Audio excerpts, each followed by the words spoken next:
Harihi Om, Shri Gurubhyo Namaha, Mahaperiyava Sharanam. Shri Soundarya Lahari, explanation of verse 4. Twadanyaf panibhyam abhaya varado daivata ganaha Tvameka naivasi prakatita vara bhitya bhinaya bhayat tratum datum phalamapicha vancha samadhikam Sharanye lokanam tavahi charanaveva nipunau.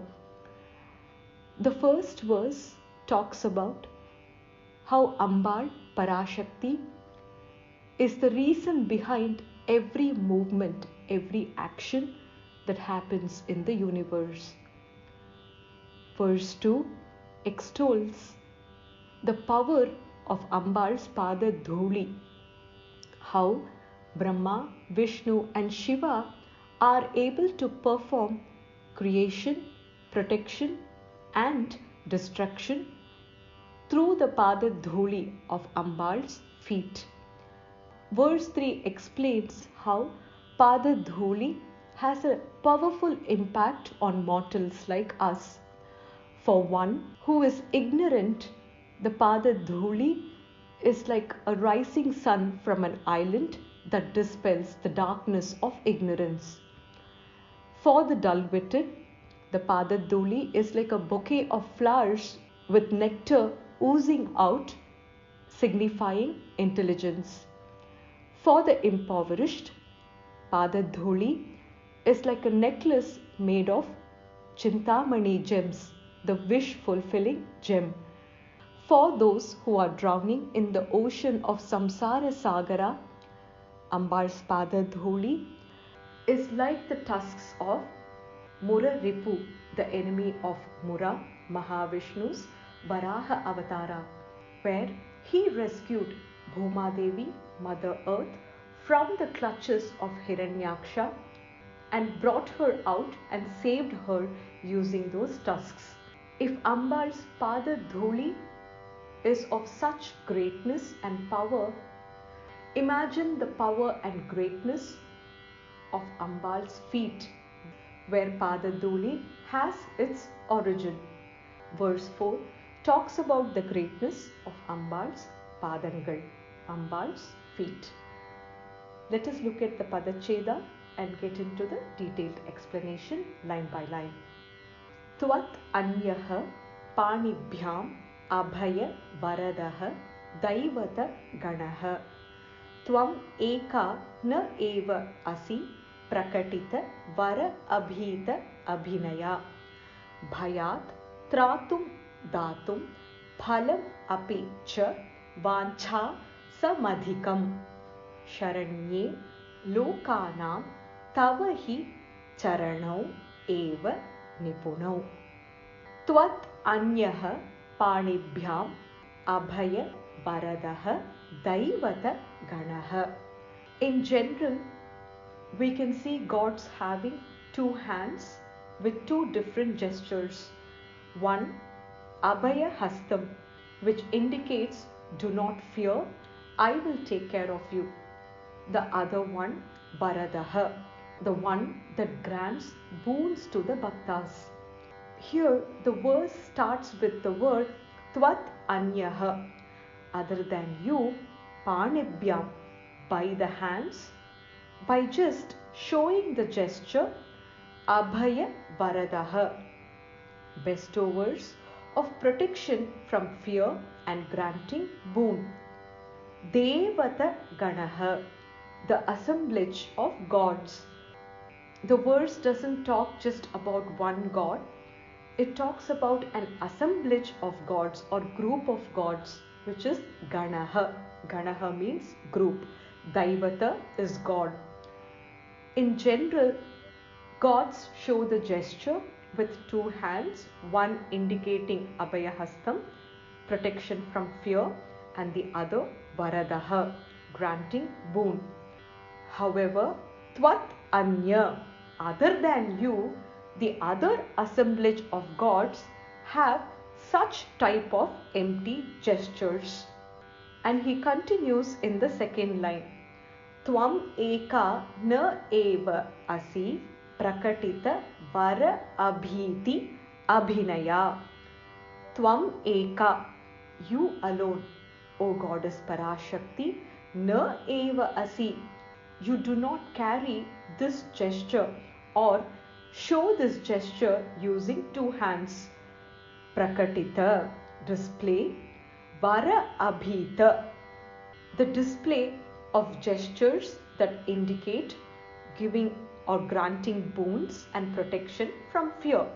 Abhinaya, abhinayam means gesture, which is the mudra here. To summarize the first two lines, he talks about how Ambal's hand gestures is different from that of the normal assemblage of gods. If we look at Lalita Sahasranamam, where Ambal emerges out of the Chitakni Kundam, she is seen to have 4 hands.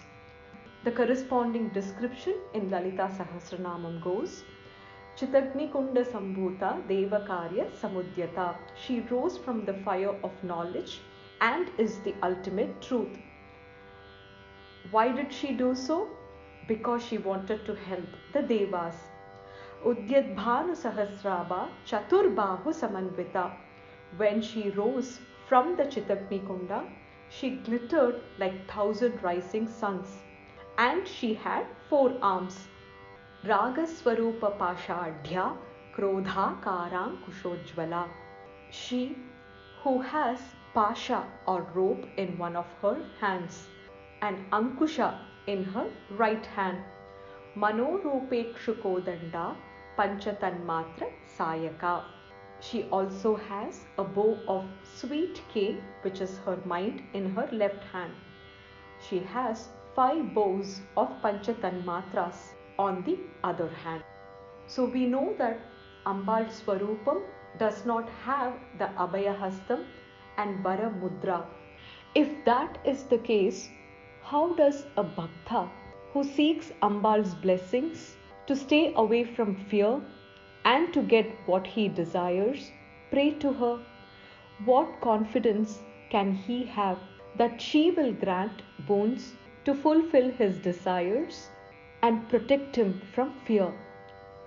The next 2 lines talk about how Ambal's Charanaravindam has the power to do this. Bhayat tratum datum phalam api cha vancha samadhikam. Bhayat tratum, you have the capability to protect us from fear. Not only that, phalam api cha datum, you are the giver of boons. You fulfill our desires. To what extent? You fulfill our desires more than what we ask for. Just like a mother who knows what the little child wants. When a mother feeds the little one might say, "Enough, Amma, enough." But the mother knows that the child has little bit of space in his tummy to have a little more food. She would happily, with lot of love, maybe sometimes force feed too, to make the child's hunger completely go away. In a similar manner, Jagannatha, the mother of the universe, has the ability to protect us from fear and grant us all the boons more than what we ask for. And how does she do that? Sharanye lokanam tavahi charanau eva nipunau. The entire universe surrenders to you, takes refuge in you. O the refuge of the worlds, Ma Parashakti, indeed your feet are themselves an expert in protecting us from fear and granting boons. Other than you, the assemblage of gods are bestowers of protection from fear and boons by empty hand gestures. You alone do not thus display bestowing of boon and protection from fear by gesture. O refugee of the worlds, indeed, Even your feet are expert in protecting from fear and giving reward in excess of that which is desired. To summarize, normally, whenever we pray and worship our Ishta Devatas, they do fulfill our worldly desires with their hand gestures. But your four hands are occupied and decorated with Pasha, Ankusha, Ikshu, and Bana. Thus, Devi, though your hands are full to protect us from fear and grant us boon, we realize that your two beautiful lotus feet would most certainly suffice solace to us. This shloka can be chanted to remove all fears and cure diseases. Thus concludes the explanation of Soundarya Lahari's verse 4. Sarvam Krishnarpanamastu. Harihi Om Tat Sat. Mahaperiyava Sharanam. Jai Jai Shankara. Har Har Shankara.